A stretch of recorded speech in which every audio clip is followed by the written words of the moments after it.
So my name is Jennifer Futrell Evans. I am with Whiskey Trail Bees. My husband is Stanley Evans, and he's not here. He had an emergency at our other job. So Mr. Ron White, our good friend, is also a beekeeper, and he's going to help us. I am a master beekeeper. Both my husband and I are beekeepers, and Stanley's Advanced Master Beekeeper. I'm a master beekeeper. That means I can talk a lot and pass the test. We have 250 hives in Kelso, Tennessee, across 5 bee yards. So we've been doing it at our farm for about 10 years, and Whiskey Trail Bees came into effect about 3 years ago. So what I'm going to do is start with some commonly asked questions, because I think there's a lot of things we're seeing on social media right now that might give the wrong idea of what's involved in beekeeping. So one of the most commonly asked questions I get will be, will I get stung and do bees sting? Yes. Yes, they have a stinger for a reason. Again, I'm allergic to bees, but I do get stung on a regular basis. I see a lot of people asking, do I really have to wear a bee suit? You don't have to, but there's a lot of things in life you don't have to do, but you should. There's a real trend in beekeeping groups of, I got my bees to where I don't have to wear a bee suit, I can go out to them. That's good. I don't know why that's trending, though, because they have a stinger. And you have good days with bees, and you have bad days with bees. So I don't think that's necessarily the safest thing to do when beekeeping. I always believe in being protected, because you never know. I wasn't allergic at first. I'm allergic now. So you've got to always be careful with what you do. It's really not that big of a badge of honor to not wear a bee suit. Do bees recognize you? Well, they live 4 to 6 weeks. So you're out in the hives in that time about twice. Winter bees live longer, but the bees in the summer rotate very, very quickly. So they are insects. We're wrangling insects for a living. It's not cattle. It's not anything like that. They're doing studies on, yes, some people think they are recognizing you. I don't see how that's possible in 4 to 6 weeks. And when you're going into the hives, you have to remember, my husband always says you're tearing the roof off and rearranging the furniture. So they're not going to view you as friendly all the time anyway. Why is honey so expensive? Is there a lot of money in honey money? There is. Honey is very expensive because beekeeping, if done right, always remember, the key word in beekeeping is keeping. Yes, they are in danger. Yes, 90% of our food supply is dependent on them. So keeping the bees is always our primary concern. It's not about the honey money or anything else. It's I like to eat. So I want to make sure I'm out there doing all I can to pollinate our food. We are on a cattle farm or cattle ranch, and people that have cows love having bees. So they play an important part of the ecosystem because of the clover and the pollination it gives for grazing cattle. People in the beef industry love having bees on their property. Why is honey so expensive? Become a beekeeper, and then you come back and tell me. You're in bee suits, it's 110 degrees, you're checking those hives every 12 to 14 days. You are doing everything you can to keep them alive. We supplemental feed bees, we give them probiotics for gut health, we use natural treatments. Now all that is more of an advanced level class, we teach that all the time. But we do everything we can to keep those bees healthy, and there is a cost associated with that. So, can I put my bees in the backyard and leave them alone to help the bee population? You can do that. But again, beekeeping, we're trying to keep the bees. I prefer hearing somebody that's gone to classes, taken the time to learn, because they do get disease. The biggest thing that is affecting bees, unfortunately, is mankind. It's the things that we do. The American lawn is something that really affects bees. So I always prefer to tell people do it, but do it with the integrity of keeping your bees alive. Don't just leave them, because they can't just be natural. They're not even domestic to the United States in the first place. Okay. So how often do I need to be in my hives? There are some people that go every day, but you should do it about every 12 to 14 days because bees know what to do. And when you're going in them all the time, you're destroying what they try to build up for you. The propolis, the wax, you're breaking things up. You're rearranging their furniture and taking their roof off. So you really don't need to be in them every time. You need to just be watching your hives and making sure you see pollen coming in, making sure you don't have dead bees around them, okay? Is beekeeping expensive? Well, it depends on, what your bar for expensive is. To start up, you're looking at probably, what you say, Ron, on average, about $1,000 when you get all your equipment and everything. And then your hive to get your bees. And we always say you want one beehive, and then you want your insurance beehive. And what that means is you don't want to just start with one, because you might need to use the other to be able to grow your bees, okay? So how long before I can get honey? Usually we say the first year you let them do their thing, and then the second year, if weather permits, pollen permits, you can get honey. First year, you really like to kind of leave them be, okay? Thank you. So I'm going to give you a couple factoids. The first honeybees were brought to North America on March 22nd, 1622, not for pollination, but for beeswax and candles. They were first recorded beekeeping practices in the Egyptians, and there's written records.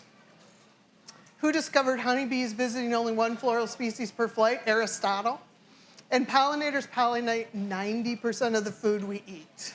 90%. That's why there's such a big push that we beekeep, we learn to beekeep properly, and we do it responsibly.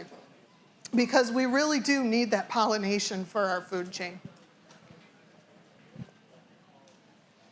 So here we're going to go through the pros and the cons of beekeeping, okay? Why do I want to keep honeybees? I want to help the honeybee population. Yes, that's the exact reason to keep honeybees. You want to help the bee population.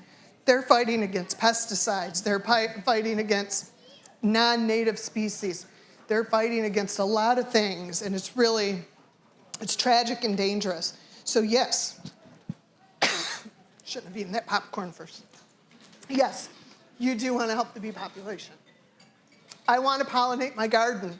That's why we went into it. The person that lived there before us used a lot of pesticides and herbicides, and we couldn't grow anything. So my husband had been a beekeeper all his life. He'd gotten out of it for a few years. We brought the hives in, and our neighbors always say the best thing you can have is a beekeeper. They call uncle every year because they can't keep up with the squash and zucchini that comes in because of the bees in our yard. So it's a good reason to, because my father was a beekeeper. Beekeeping, like anything else, changes. We are always evolving with things that we do as far as treatments, as far as chemicals and herbicides. A lot of things we do changes from when granddaddy or grandma was a beekeeper. So it's a good heritage, but you need to keep up with what's going on and learn what's going on in the beekeeping world. So I want to produce honey for my health. That's great. But just know, the reason honey is expensive is it is a lot of work, and it's a lot of time investment to be able to keep bees. Reasons to not keep honeybees. If you're afraid of honeybees, that might not be a good reason, because they have stingers for a reason. They sting. When you're out in your colonies and taking the roof off and everything, a lot of times, depending on weather conditions, their mood, they can be very loud too.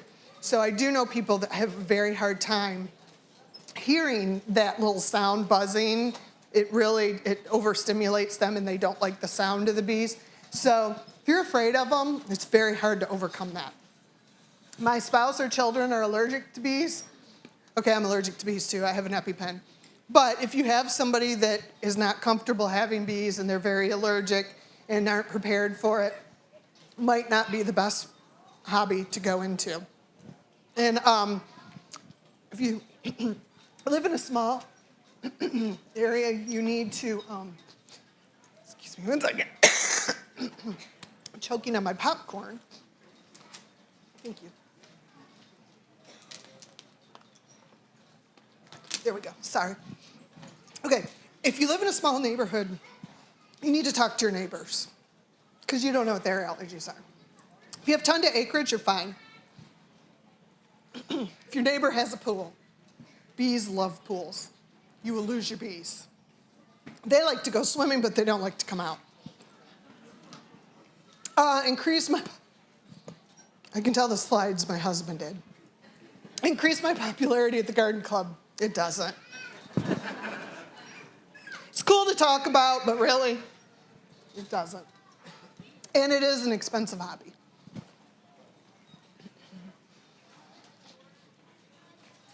So where do we start? YouTube is wonderful, but I recommend spending time with a mentor in their hive. Okay, get somebody that knows. I need you to do this because I got to clear this popcorn. Bear with me. Can you all hear me? No? How about now? Okay, how do you get started? The advice I give to people more than anything else is join a local club or association. Most of the counties or adjoining counties have local clubs and associations, and with that you get a lot of experience, you get mentorship, and a way to not fall and trip over things that other people have done before you. So that's my number one advice. And spend time with a mentor. There's an organization called Hives for Heroes, which I'm a mentor to a veteran. I'm also a veteran. And Stanley, the owner of Whiskey Trail Bees, is a mentor for 2 veterans. And that organization, what it does, it allows somebody to work with beekeepers for a year before they launch into beekeeping on their own. And they assist them financially with starting their hives. Another thing that you need to consider when you start is evaluate your apiary placement. You want to try to find an area where you have full sun. And the reason behind that, there's a scourge called a small hive beetle that can wreak havoc on your hives. And what we've noticed over time is it's less in full sun than if you put them in a lot of shade. So a consideration there. Bees use a lot of water, especially in the summertime. They come back to the hive and they fan and try to keep the hive temperature regulated, and with that they use a lot of water, plus in the production of honey within the hive. So you need to have your bees fairly close to a good water source. Neighbor's swimming pool is a prime one, but your neighbor may not enjoy it. We got a pool at our house about 3 years ago, and I had to move my hives to a different location. My wife says we moved them, but actually it was me that moved them. Because they do like chlorine for some reason, and they will spend a lot of time in your pool.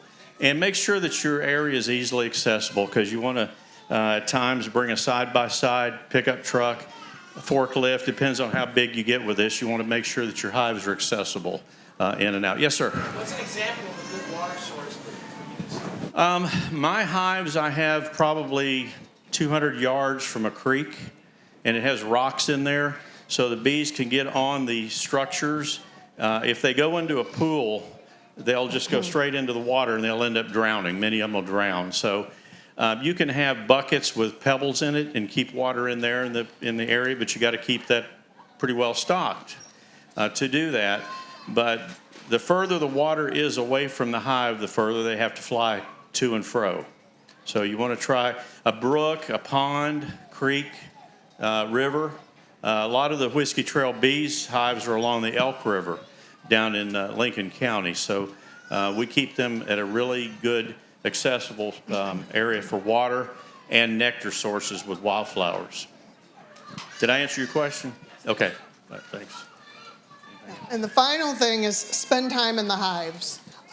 We had somebody on our local bee club site the other day say that, just buy the bees and go out in them. That's not your best way to do this. Go find your mentor and spend time in their hives. Make sure this is what you want to do, and make sure you're comfortable with it, because it is a very different than a lot of forms of agriculture. Sound, senses, you're in very warm suits. So make sure you try it with somebody else first. So yes, you want to keep honeybees. Who still wants to keep honeybees after all that? Awesome. Awesome. Okay, so we have a couple different types of hives, your Langstroth and your long Langstroth. There's many more, but those are your traditional hives. One is up and down, and one is sideways. Long Langstroths are much easier if you can't lift, but I will say I've done both, and I struggle with the long Langstroths. Langstroth, you do. So Yeah, I do. I've had the Langstroth long hives, and I've also got some Layens hives, which are used a lot in Europe and in Russia because they're thicker and they have a lot greater size frames. But it's a different type of way of keeping them. The advantage to the long hives is you manipulate frames, and instead of lifting boxes up and down, and for somebody that's got a back like I do, just working frames is a lot easier weight-wise than trying to lift boxes. But I like to play around, so I have some of each. So we only do the Langstroth, and what you need to do is when you go in and standardize what you do. My husband likes to tell the story that one of his former teachers in elementary school is a beekeeper. She runs medium, she runs deep, she does all these things, and you can't find anything. Start with consistency. And I would recommend everything you put in that hive should be made in the USA, okay? If you're in Tennessee here, you have the advantage. We have the Amish that makes our bee boxes out in Etheridge. There's other places across the United States. Buy from vendors your frames made in the USA. Do all of that. Do the due diligence and pay the premium to have made in the USA in the hives, okay? All right. Here's the advantages and disadvantages of the long Langstroth hive. Advantages, some components are readily available for purchase, multiple options for wax foundation, ease of frame manipulation, and easy on the back. More suitable for elderly and disabled people.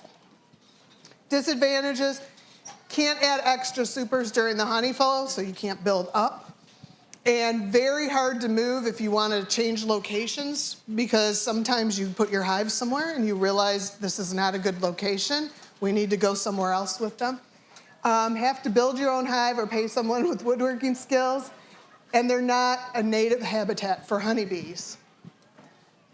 So the typical Langstroth hive components are your telescoping outer cover, your inner cover, shallow super, medium depth super, queen excluder, standard brood box, screen bottom board, and a hive stand.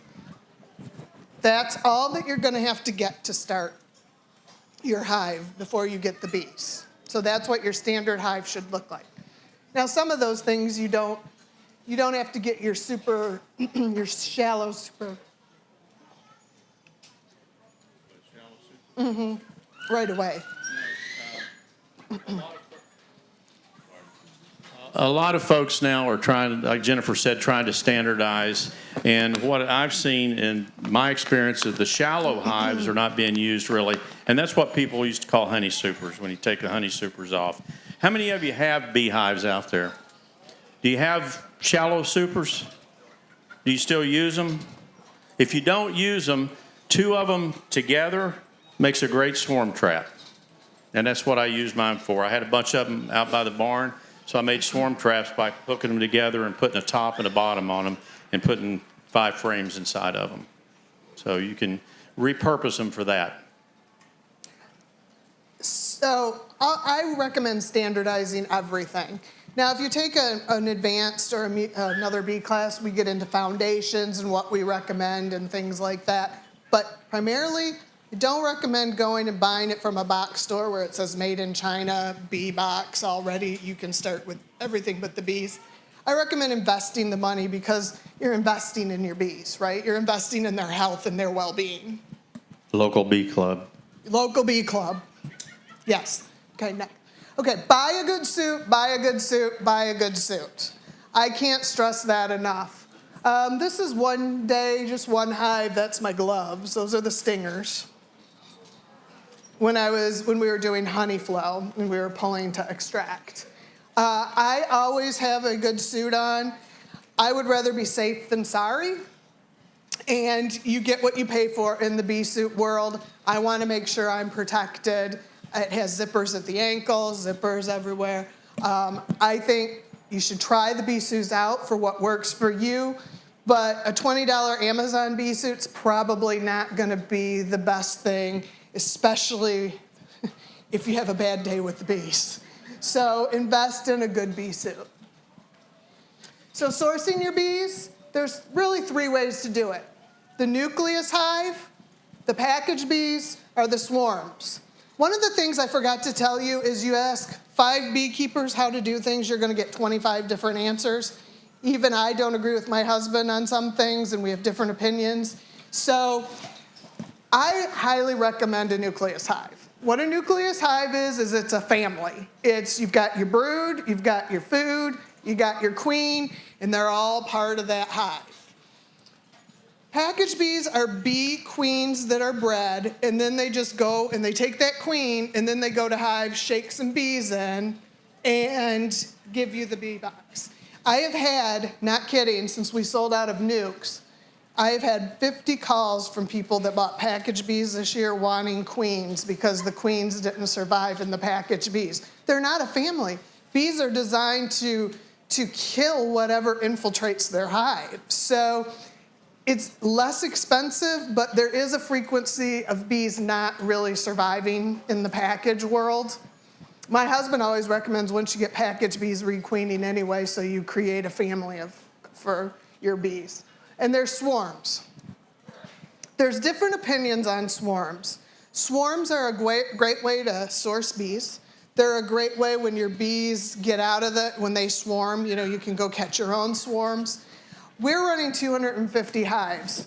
The reason bees swarm is there's something they're not happy with. I don't pull swarms into my apiaries. It's because they could be diseased. I don't know whether people treated them. I don't know how they've been treated. They're not my bees. I don't really like to bring swarms in, but there is a place for it. That's just, like I said, that's my personal opinion. I want to know what's gone on with the bees that I have. I was just going to say, bees swarm. Fact of life, just like getting stung. I keep a swarm trap in the area of my apiary, and day before yesterday I've got one, and I need to deal with that when I get back. And there's people around the various counties that have swarms show up in trees, swing sets, fence posts, you name it.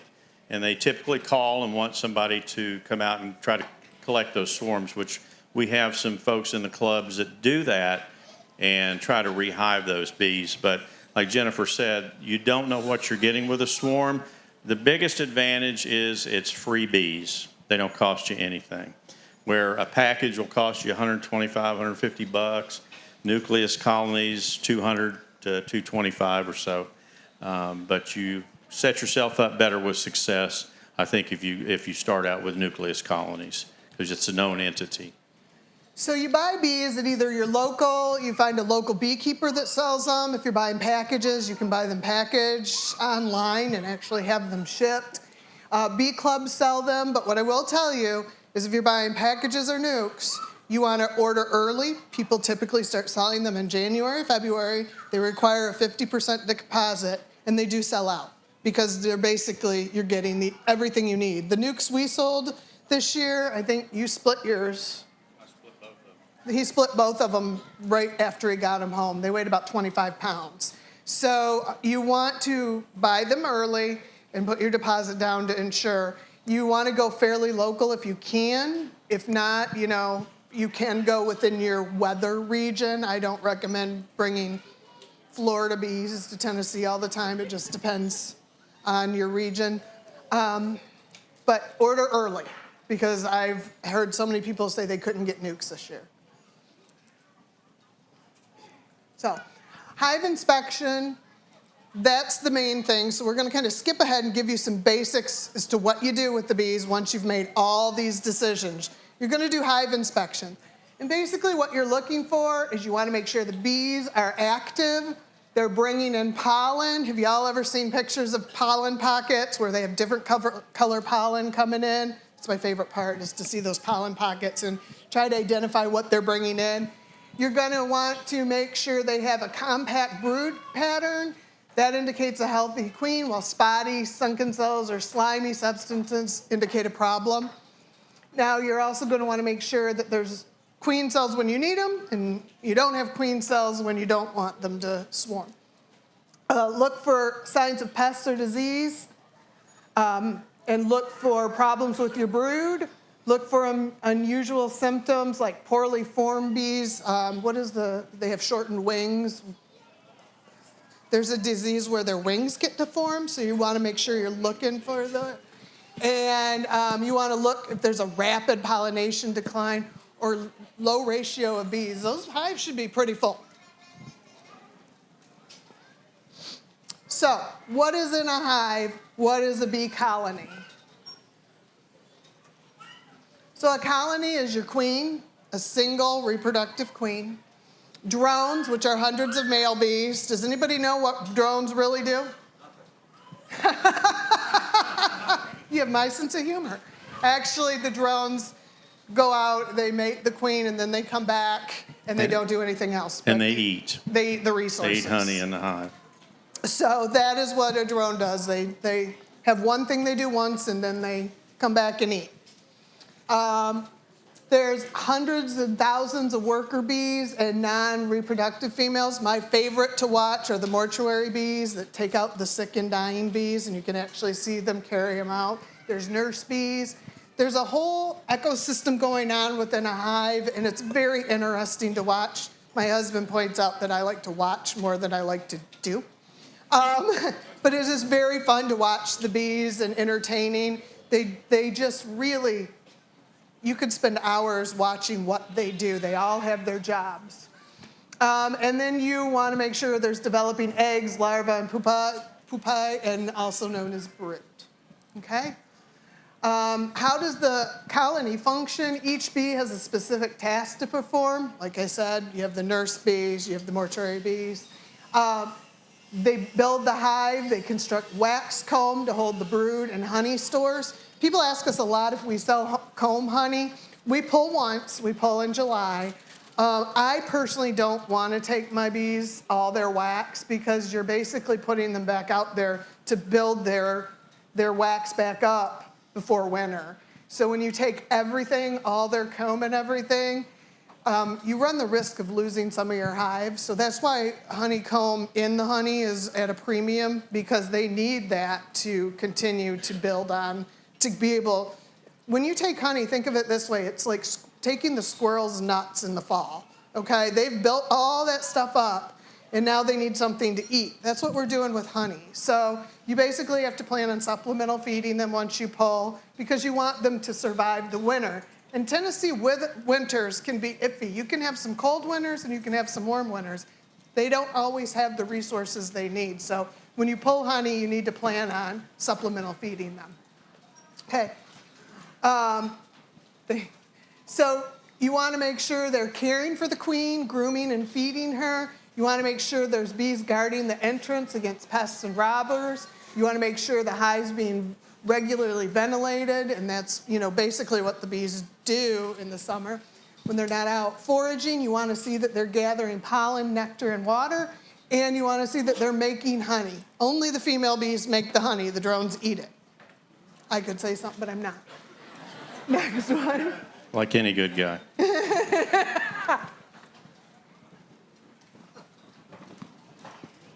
Yeah. So takeaways. You really have to love bees to do this, and I hope that you realize that with my sense of humor, I do love bees. I just think that they are the most amazing creature, but you are wrangling insects. They're not cows, they're not pigs, they're not chickens. So you need to learn about them. You need to be very hands-on. I believe that, again, keeping is a primary concern. So you need to know how to handle your bees, what to do properly. So joining your bee club, getting a mentor. When you get bees, your mentor will help you too. So they do continue on with you. But one of the things, the way that people usually do it is you go to your mentors. They don't come to you because typically they have a lot going on with their bees. So that's kind of the proper etiquette, is you go out to your mentor's bees and learn from there. Spend time learning. And before investing in the bees, make sure you know this is what you want to do and enjoy them. Really enjoy them because nobody else is wrestling insects for a living or as a hobby, right? So this is kind of just a little basic outline of basic beekeeping. We also teach advanced classes and things like that, so look for us on, you can follow our social media, and we go across the country teaching classes, and we offer a lot of different speeches that we can help. And if you have any questions, we get a lot of beekeeping questions. We do run 250 hives, and that's our part-time gig, so it might take us a minute to get back to you, but we're more than happy to help people with questions. So do any of you have questions right now? Okay, let's go. In addition to your water source, what else is a good characteristic of the property that you want these You want full sun. You want to, I would recommend not being in the perfect manicured subdivision or near a golf course because you have to be really concerned about how they're treating the yards. So those are the two things we primarily look for. We also look for easy accessibility. It has to be easy for us to get in and out and be able to get, like, we take a truck and we like to have easy accessibility. Will things naturally grow organically, or is there a way to kind of keep it in the stacks, let's say, as one big enough bees or? Well, bees fly 3 to 6 miles, so they typically find what they need. So you need to be able to see what grows around you. I meant like the size of the hive. You'll constantly be adding, yes. And then when it gets to a certain size, you'll do splits, and you can actually start producing your own new hives. Yes? I always see people putting their hives in the shade and under trees. When you do that, it's a really good way to get infestations such as beetles, putting them in the shade. You can put them in the shade, but you're going to see a higher number of small hive beetles later in the summer. And it's just one of those things that we've learned is the small hive beetles have become a prominent thing within beekeeping that the full sun seems to help keep those numbers down. I don't know if that helped or not. How far from your, quote, back porch would you want to be to where they're not bothering you? I mean, Mine are from here to the red tent. Oh, seriously? Okay. About 100 miles. Okay. If you're not going in them, they really don't want to bother you. They're not seeking you out. So I'm very comfortable. I actually have bee feeders at my house on the porch too to give them a little feed. So I'm not worried about the proximity to the house. See with that truck out there with the next to the Jeep? I have hives about that far away from a swimming pool, and it's okay. Go ahead. How much acreage would you recommend having before you get bees, and how much time for like a couple of hives? They put them on top of buildings now. There's one on top of the Batman building in Nashville, so it's not really a requirement. They fly 3 to 6 miles. You can have them in a subdivision. Most states have laws allowing you to have bees regardless. So just as long as you're not where you think there's going to be tons of pesticides and herbicides and they have the things they need.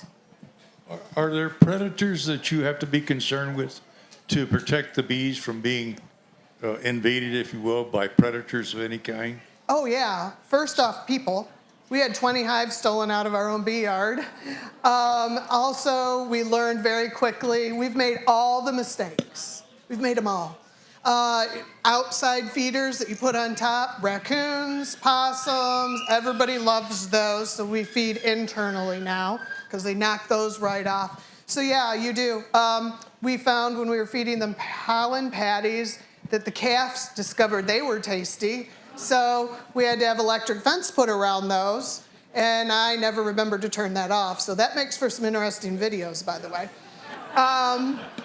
So yes, a lot of beekeeping works against you, but once you get it figured out, you got to make the mistakes. That's why it's really good to go work with somebody, because we've all made mistakes.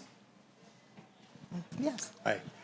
Can you talk about identifying and treating for varroa mites and also requeening? I can, but not with a basic class because I don't want to confuse everybody. But if you want to stop by our tent, we can talk about it. Because then that's just getting even to another, another level. We live about a half a mile from a farm who sprays, and we would like to keep bees, but I've been trying to just figure out, is that really a good idea? Am I just setting myself up for failure? We have 25 acres ourselves, so. There is an app that you can download called Field Watch and register for that. And you can actually register your apiary on Field Watch. And those that are spraying the pesticides are supposed to check in advance for the location in their proximity. And is it an end-all, fix-all? No, it's not, but it's kind of getting momentum. So it might help with that. And also, if you do get bees, it is a state law that you register your bees with the state of Tennessee. And it does more than one thing. It protects you. The Apiary Act of 1996 has a provision that if you keep bees on your property and somebody comes on your property and they're stung, injured, you are not held liable because your bees are registered with the state. So it's extremely important that you do that. So those that are in fear of not doing it, please do it to protect yourself. When you're out in your beehives interacting with your bees, does your level of stress affect the way the bees interact with you? Doesn't really to me, but maybe to you. I'm going to get stung, and I'm allergic, so it's just pretty much across the board. I find them relaxing now. Against all the odds, knowing what I know, I find it very relaxing, and I love the sound. It just blocks off the rest of the world for me, and it shuts down all the other noises. And what I do to approach it is I kind of try to assess the mood that the bees are in on a particular day. Today would be probably a great day to go out and work the bees because they're going out and foraging. They've got the weather to come and go. A cloudy, overcast day where it's getting ready to rain or weather fronts coming in, sometimes they can be a little testy, and you'll know it. There's times where I don't use any smoke, and I'll go in and work them, and they're just as docile as can be, and there's other days where they're very aggressive. So you just kind of have to figure out what their temperament is, if you would. And does your stress level go up? When you're in there pulling honey and extracting honey, and they start coming out of there with a vengeance, yeah, your stress level goes up a little bit. Like it's only natural. We don't use smokers very often either. I just think smokers are it would make me mad. So I don't understand the smoking. Now when we extract honey, extracting honey is a totally different game because you're pulling everything from them. So you got to calm them down because as one hive gets mad when you're running 250, the next one's going to get mad. Also when you go out, I don't take a shower in the morning. I don't use deodorant. I make sure I'm pretty funky, but they are attracted to scents. And bananas, don't ever eat a banana and beekeep. I thought it was a myth. I was wrong. There was a lady over here. Yeah. All right, so I keep seeing the word bearding. I've been researching this for the last 2 years. I keep seeing the word bearding. Is that indicative of a swarm? It can be just warm. I mean, like, what are they? When they beard, what is that?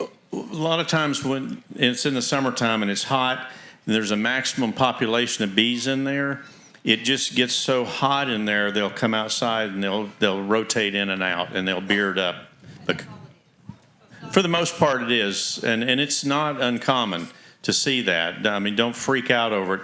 There are times where it's kind of a precursor to a swarm, or another term, what's called absconding, where the bees, for some reason, they'll just leave and take up residence somewhere else. I'm sorry? So it could be indicative of swarm. It could be. You have to kind of watch the bees and kind of get a sense of, if you've got, say, 4 hives in a certain area and all 4 of them have the same beard pattern, they're probably hot and they're probably trying to react to that heat. All right, next question. Yeah, I had a friend give me a hive in Nashville, so we moved it down to Columbia. And within like 2 or 3 days, most of the bees had already left. How would I avoid that happening?